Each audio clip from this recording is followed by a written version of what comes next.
12차례에 걸친 요한계시록의 설교에 이어서 이제 10차례에 걸친 마태복음 설교를 하는 제 나름대로의 신학적인 이유가 하나 있습니다. 그것은 요한계시록의 핵심적인 신학적인 주제가 가장 적극적으로, 가장 목회적으로 나타난 책이 마태복음이라고 저는 그렇게 믿고 있기 때문입니다. 만약에 저에게 요한계시록의 제일 핵심적인 신학적인 주제가 뭐냐 한마디로 목사님 해주세요.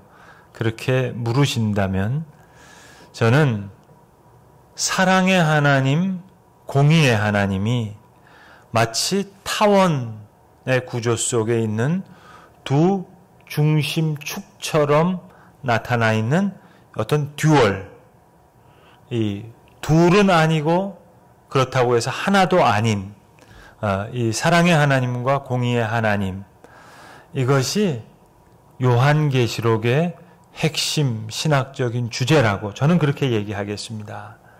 그런데 이 사랑의 하나님과 공의의 하나님, 이 신학적인 주제가 가장 목회적으로, 가장 적극적으로, 아주 매력적으로 표현된 성경이 저는 마태복음이라고 그렇게 생각합니다. 그래서 마태복음을 설교하고 싶습니다. 요즘 제가 마태복음에 푹 빠져 있는데요. 그러다 보니까 주변에 계신 신약학을 전공하시는 교수님들께서 조언들을 통해서 제가 좀 이렇게 균형을 잡을 수 있도록 그렇게 좀 도움을 주십니다. 저희 교회 출석하시는 교우분 중에 신약학 박사님이 계십니다. 정용환 교수님이시라고 미국 예일대학교 명문이죠. 거기서 이제 공부하시고 신약학으로 박사학위를 받으신 교수님인데 개인적으로 이제 대학 후배입니다. 그래서 제가 정 교수님 이런 이제 유머 같은 질문을 던집니다. 예수님이 12제자가 있는데 예수님의 12제자 중에서 누가 수석을 했을까요? 혹시 마태가 아닐까요? 이렇게 질문하면 이 정 교수님이 선배님 그래도 베드로라고 얘기해야 되지 않겠습니까? 선배님이 마태라고 얘기하시면 감당하실 수 있겠어요? 베드로 선생님도 섭섭해 하실 거고 요한도 다 섭섭해 하실 텐데 마태가 1등이다 그러면 그거 어떻게 다 감당하시려고 그런 얘기를 하십니까? 그러시더라고요. 그래서 그 다음에는 김학철 교수님이라고 이분은 마태복음 전공자입니다. 박사학위 논문을 마태복음에 대해서 썼고 최근에는 EBS TV에서 10번에 걸쳐서 고전 교양교육으로 마태복음에 대한 강의를 하셨어요. 여러분 상상이 되십니까? 기독교 방송이 아니고 EBS TV에서 고전으로 클래식으로 마태복음을 이 교수님한테 10번 강의하게 하셨어요. 지금도 학계에서 마태복음에 대한 논문 제일 많이 쓰시는 교수님이세요. 그래서 제가 이 교수님은 좀 다르게 대답하실까 싶어서 김 교수님, 예수님의 12제자 중에서 누가 수석이었을까요? 혹시 마태가 아닐까요? 그랬더니 이분도 똑같은 대답을 하시는 거예요. 정 교수님과 똑같이. 선배님 그래도 베드로가 수석이라고 하셔야지 마태겠습니까? 마태 전공자도 동의하지 않지만 그러나 저는 우겼습니다. 제가 유머를 가지고 우겼어요. 아니 예수님께서 제자들하고 들로 산으로 다니시면서 가르치셔서 그렇지 만약에 예수님께서 12제자를 교실에다가 모아놓고 가르치셨다면 누가 1등 했을 것 같냐고. 누가 노트 필기 잘했겠냐고. 갈릴리 어부 출신 베드로가 노트 필기를 잘했을까요? 아니면 세리 출신인 마태가 잘했을까요?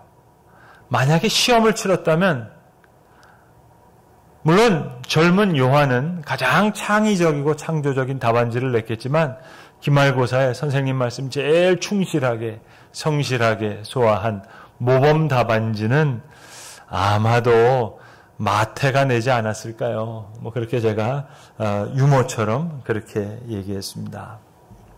물론 마태 전공자들이 동의하지 않지만 제가 그렇게 우길 만큼 요즘 마태복음에 푹 빠져 있다는 그런 이야기입니다.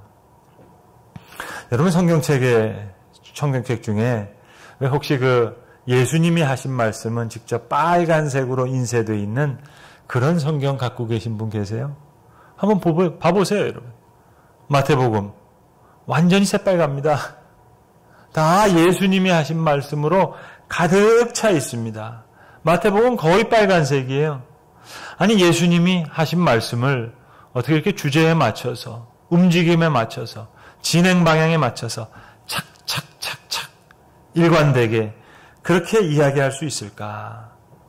마태는 예수님의 말씀을 일방적으로 받아 적은 게 아닙니다.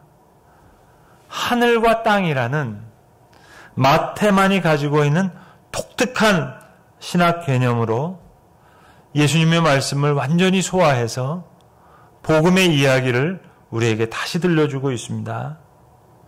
요한계시록에 나타나는 사랑의 하나님, 공의의 하나님, 이 두 중심축을 가지고 있는 복음의 구조가 마태복음에는 정말 매력적으로 또 가장 목회적으로 가장 적극적으로 나타나 있어요.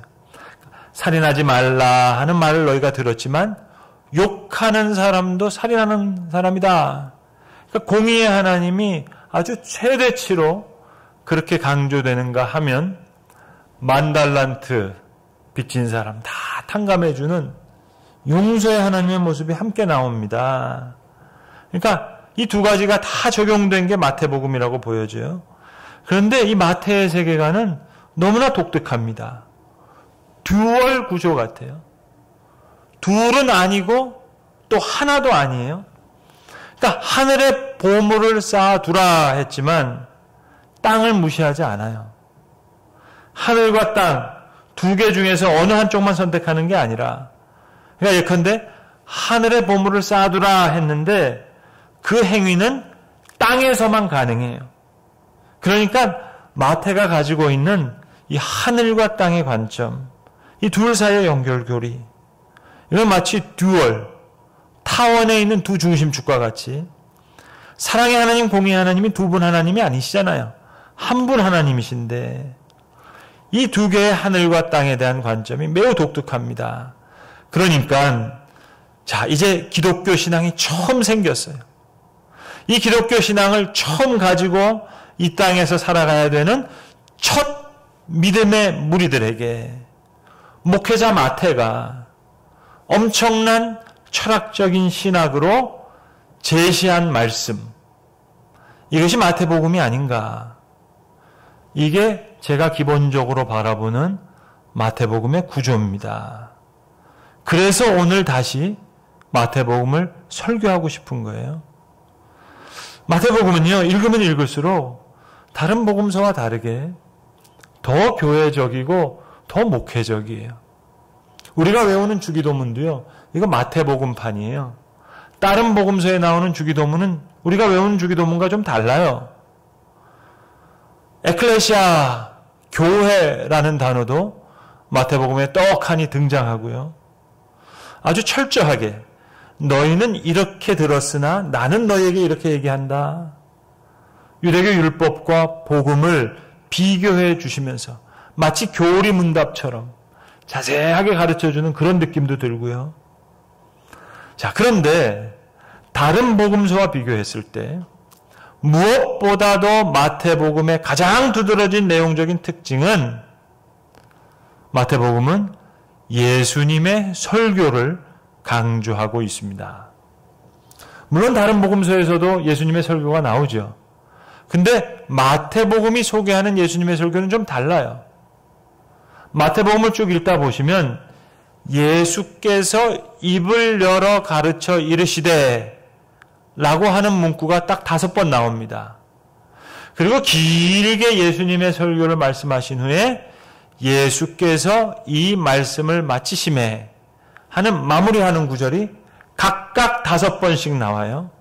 그러니까 예수님의 설교, 예수께서 입을 열어 가르치기를 시작하시되 그렇게 시작해서 예수님의 설교가 나오고 예수님께서 말씀을 마치심에 이런 대표적인 설교가 5편이 나옵니다.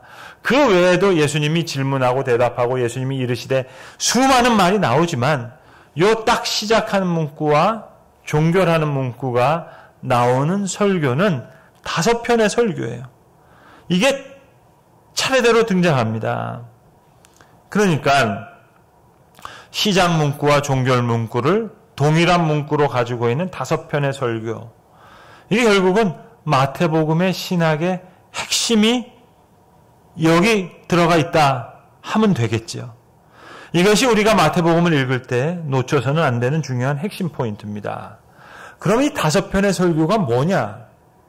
첫 번째 설교는 5장부터 7장에 나오는 산상수훈 설교예요. 두 번째 설교는 뭐냐? 10장에 나오는 파송 설교예요. 제자들 파송하시면서 하시는 설교. 세 번째 설교는 13장에 나오는 비유 설교예요. 그리고 네 번째 설교는 18장에 나오는 신앙생활에 대한 설교예요. 마지막 설교는 24장과 25장에 나오는 종말에 대한 설교예요. 자, 이렇게 5편의 설교가 나오는데, 그런데 주제는 5편의 설교가 똑같아요. 하늘나라라고 하는 중심 주제를 가지고 5편의 설교가 긴밀하게 연결되어 있어요. 마치 꽈배기처럼, 매듭처럼 그렇게 묶여져 있습니다. 그리고 내용이 순서적으로 등장해요. 첫 번째 설교, 5장부터 7장에 나오는 산상수훈의 설교의 내용이 뭐죠? 하늘나라에 들어가는 방법, 그걸 설교하시는 거예요. 두 번째 설교, 10장의 파송설교의 내용은 하늘나라가 가까이 왔다, 그것을 전파하라는 거예요. 세 번째 비유설교는 하늘나라의 비유를 설명해 주시는 거예요. 네 번째 18장에 나오는 신앙생활에 대한 설교는 하늘에서 어떤 사람이 큰 자냐, 하늘나라에서 큰 자, 그거에 대한 설교예요. 마지막 5번째 종말의 설교는 하늘나라가 도래한다. 내용적으로는 다 하늘나라에 대한 설교예요. 그래서 첫 번째 산상수훈의 설교도 팔복도, 심령이 가난한 자는 복이 있나니 천국이 저희 것이며 하늘나라가 너희 것이다. 마지막 8번째 복도, 의를 위하여 박해를 받는 자는 복이 있나니 하늘나라가 저들의 것이다. 그것을 다 통틀어서 하늘의 상이 너에게 크다. 팔복을 그렇게 설명하세요. 이게 첫 번째 설교예요. 마태가 전하는 5대 설교, 5대 설교가 다 하늘나라라고 하는 주제랑 연결되어 있어요. 꽈배기처럼 엮여져 있어요. 마태의 하늘나라라는 개념은 분리된 것의 두 번째 영역, 그것이 아니라 이 땅에서의 신앙 공동체예요. 이 땅에서의 하늘나라를 누리는 거예요. 그러나 동시에 그러면서도 이 땅에 국한되지 않는 듀얼이라는 아주 미묘하면서도 심오한, 저도 다 이해할 수가 없어요. 다 알 수 없지만 분명히 둘은 아니고 하나도 아니에요. 듀얼.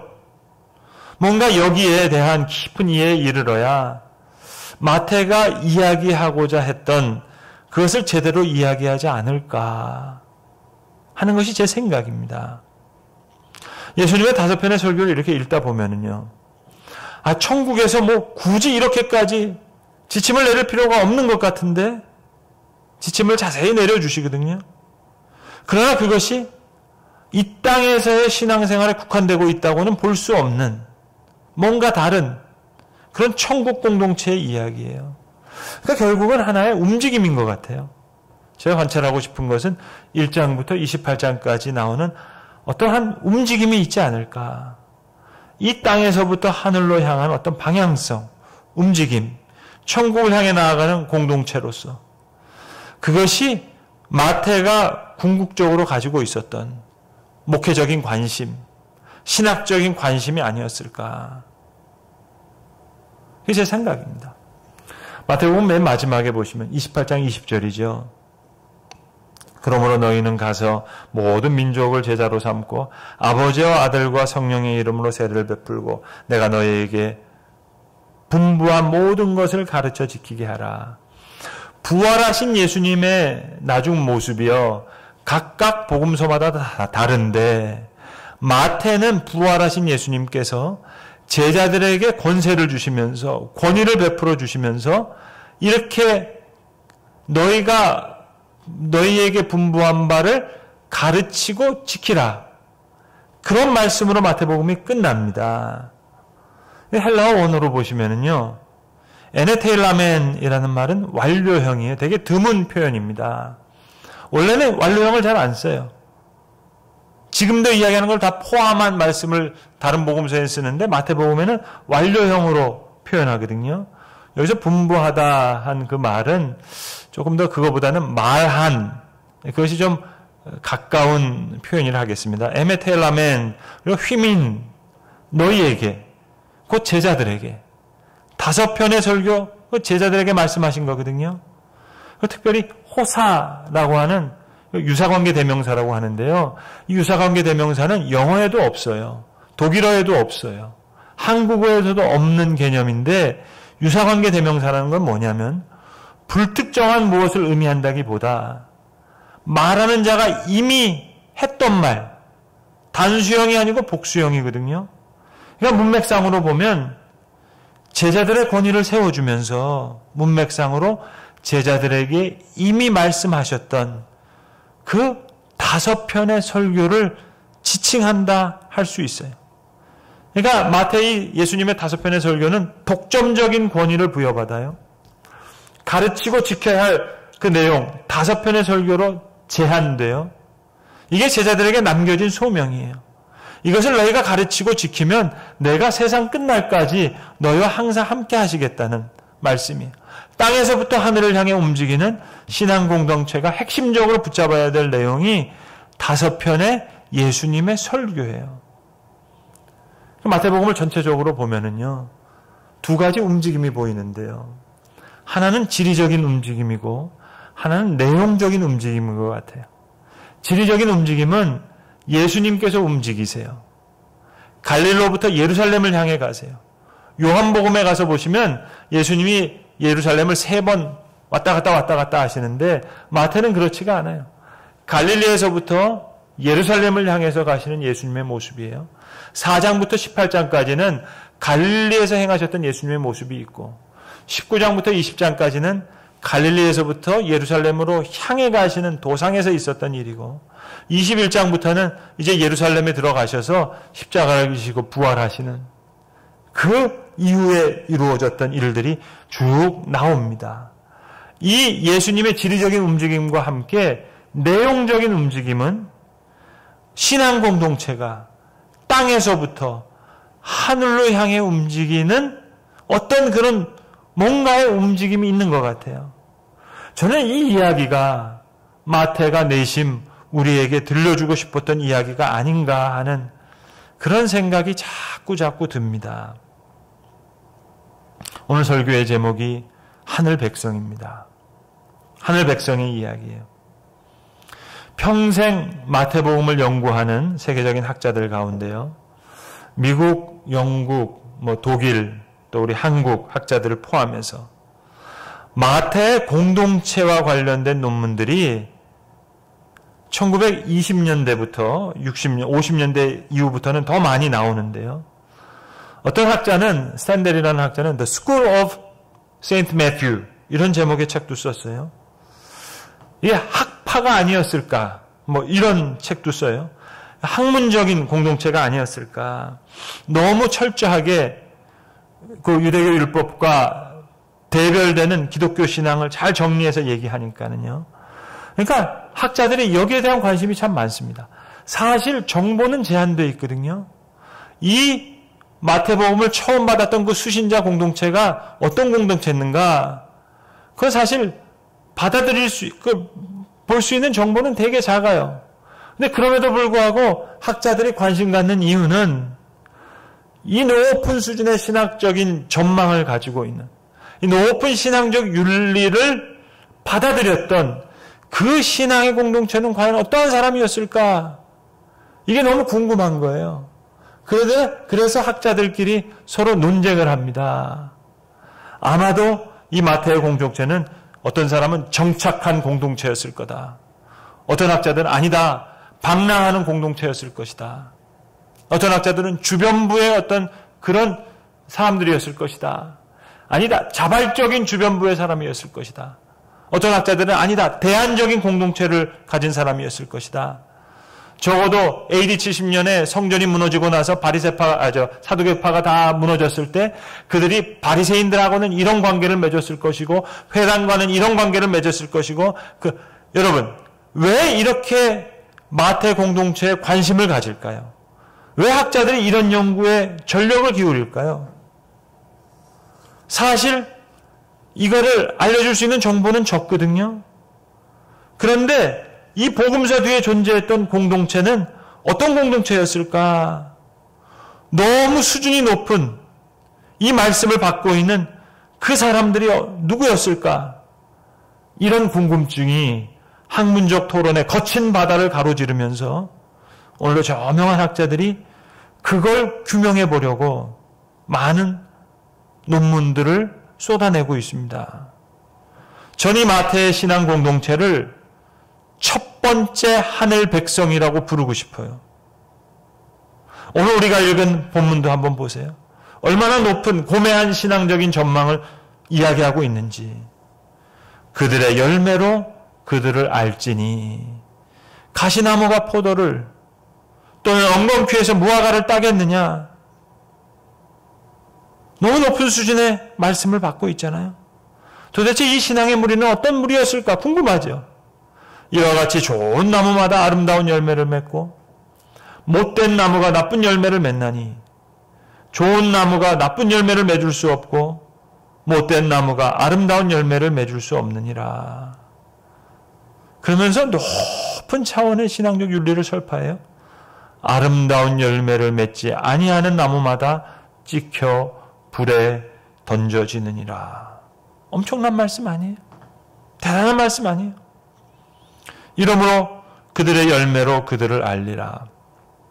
나더러 주여 주여 하는 자마다 천국에 들어갈 것이 아니요 다만 하늘에 계신 내 아버지의 뜻대로 행하는 자라야 들어가리라. 첫 번째 설교는 하늘나라에 들어가는 그 방법, 그 길에 대한 설교예요.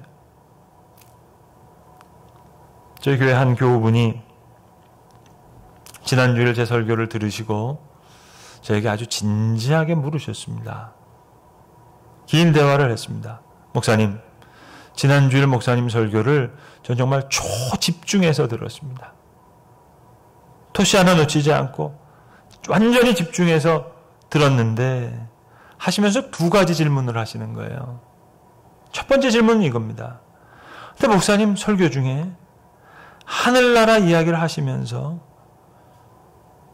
딱 두 번 교회에 대해서 뭔가 이야기를 하실 듯 하시더니 안 하시고 넘어가시고 두 번째 대목에서 사회에 대해서 나라에 대해서 뭔가 이야기하실 듯 잠깐 언급하시더니 또 그냥 넘어가시더라는 거예요.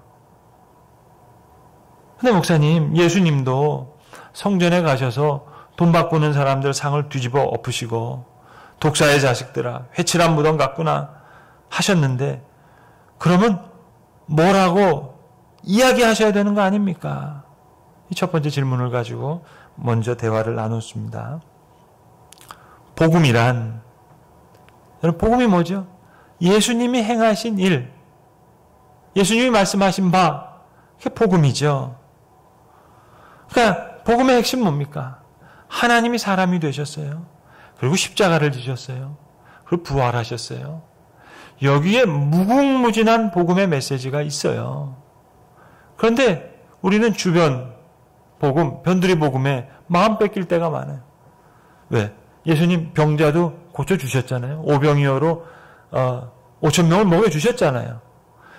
그런데 예수님 할 듯 하시면서 안 하셨어요. 예수님 돌아가실 때 그러면 이스라엘의 모든 병자가 다 나음을 받았습니까? 아니요. 아픈 사람은 계속 있었어요. 5,000명만 하루 먹이시면 됩니까? 계속 먹이셔야죠. 예수님이 살으셨던 그 시대는요, 지금 우리가 살고 있는 시대보다 훨씬 악한 시대였어요. 그럼 뭐라도 하셔야 되는 거 아닙니까? 노예도 해방시키시고 빌라도도 손 좀 보시고 가이사도 좀 목을 치시고 뭐 하셔야 되잖아요. 근데 예수님 할 듯 하시면서 안 하셨어요. 복음과 기대는 달라요. 사두개파가 있고 바리새파가 있고 열심당원이 있고 에세네파가 있어요. 다 저들이 기대하는 바가 있어요. 그들 속에서 하나님을 믿고 율법을 이야기해요. 나라가 이랬으면 좋겠다. 사회가 이랬으면 좋겠다. 그러나 그 기대와 복음은 달라요. 예수님이 행하신 일, 하나님이 사람이 되시고 십자가를 지시고 그리고 부활하시고 거기에 복음의 핵심이 있어요. 이분이 하신 두 번째 질문은 이겁니다. 목사님은 하늘나라 성경 그 강단에서 선포하셔야죠. 근데 저는 친구들 만나야 되잖아요. 고등학교 동창들, 대학교 동창들 만나면 요즘 뭐 무슨 얘기 잘못하다가는 싸움 난다는 거예요. 서로 생각들이 달라서, 이념이 달라서. 이 친구들끼리 싸우는데 그래도 나는 내가 믿는 자라면, 크리스찬이라면 그래도 나는 입장 표명을 해야 되는 거 아닙니까? 목사님은 설교하시니까 성경 이야기 하시더라도 저는 크리스천으로 이 땅에서 살아가려 그러면 이 친구들 가운데 입장 표명을 해야 될 거 아닙니까? 뭐라고 얘기해야 됩니까? 그래서 제가 그분께 말씀드렸어요. 지난주 설교의 제목은 하늘나라였고 이번 주 설교 제목이 하늘 백성이라고. 여러분, 이분의 질문 너무 구체적인 질문이잖아요. 친구들끼리 밥 먹고 이야기하는데, 토론하는데 그러면 나는 하늘 백성으로 뭐라고 입장을 표명해야 되는 거 아니냐? 아주 구체적인 질문이죠. 마틴 루터가 썼던 프로테스탄트의 기도라고 하는 기도문을 보시면은요, 기도문이 깁니다. 근데 맨 마지막 아멘 하고 하는 그 맨 마지막 문구에 이런 기도예요. 쭉 아주 구구절절 아주 멋있는 기도문인데요. 은혜로운 기도문인데요. 마지막 대목이 이렇습니다. 그들이 행한 못된 일들, 이것이 그들에게 가장 큰 해가 될 터인데, 그러나 주님, 저들이 파멸된다고 우리가 더 나은 삶을 살거나 도움이 되는 건 아닙니다. 그러니 당신의 사랑으로 저들을 돌이켜서 우리와 더불어 복된 삶을 누리게 하소서. 그러면서 아멘 하는 거예요. 여러분, 편가르고 아웅다웅하는 우리의 모습들, 여러분 뭐 온통 뉴스, 신문 다 그런 얘기 아닙니까? 모두가 천국에 있기를 바란다면 그 천국 여기서 함께 한번 살아보자. 그게 하늘 백성의 태도겠죠. 내가 너희에게 분부한 모든 것, 제자들에게 권세와 권위를 부여하시면서 이것을 가르치고 지키게 할 때 내가 너희와 함께 세상 끝날까지 함께 하리라. 마태의 예수님은 움직이세요. 갈릴리에서부터 예루살렘으로, 또 마태의 신앙 공동체도 땅에서부터 하늘을 향해 움직이고 있어요. 이것이 마태가 그가 목회했던 신앙 공동체에게 들려주고 싶었던 이야기였던 것 같아요. 높은 신앙적인 전망, 고매한 신앙적인 윤리, 듀얼, 공의의 하나님, 사랑의 하나님, 둘은 아니고 그렇다고 해서 하나도 아닌 마태가 전하는 하늘과 땅의 이 두 중심을 함께 가진 하늘 백성, 마태가 들려주는 이 하늘과 땅의 이야기 속에 점점 더 뚜렷이 하늘 백성의 모습이 나타나게 될 줄로 믿습니다. 기도하겠습니다. 아버지 하나님, 어수선하고 혼란한 시대를 살아가고 있습니다. 주님, 하늘과 땅의 이야기 우리에게 다시 들려주셔서 하늘나라의 이야기를 소유한 자로, 하늘 백성으로 이 땅에서 하늘을 향해 나아가는 귀한 믿음의 무리들 되게 하여 주시옵소서. 우리 주 예수 그리스도의 이름으로 기도합니다. 아멘.